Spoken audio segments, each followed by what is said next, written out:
Today o bakbakan na naman mga kabega.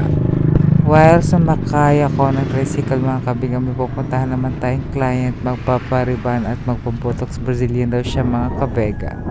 Let's begin!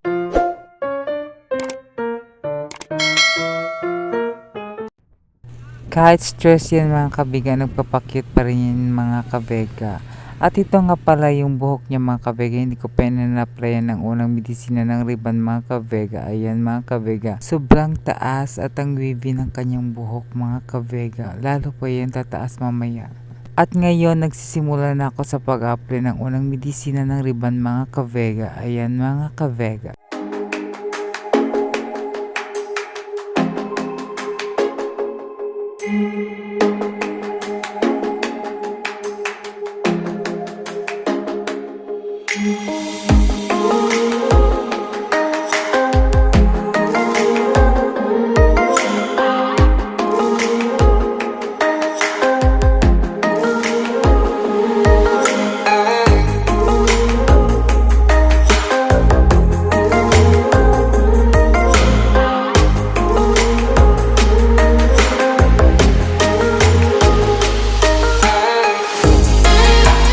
After ko siya in-applyan ng unang medisina ng riban mga kabega, binababad ko siya ng 1 oras mga kabega and 30 minutes.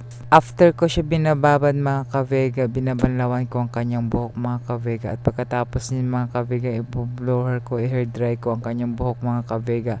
At pagkatapos ipaplansya ko mga kabega.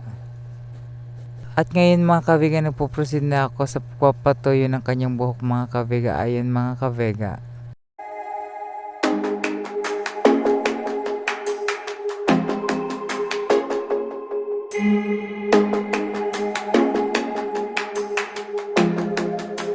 At nang natapos na ako sa pagpapatuyo ng kanyang buhok mga kabega, nagpo-proceed na naman ako sa pagpaplansya ng kanyang buhok mga kabega. Ayan mga kabega.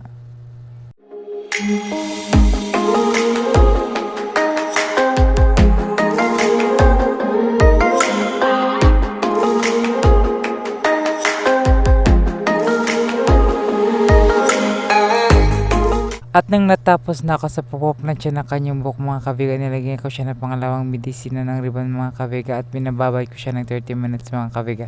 At pagkatapos niyan, binabanlawan ko mga kabega at pagkatapos mga kabega, binablower, pinaplansya at ito yung final result mga kabega.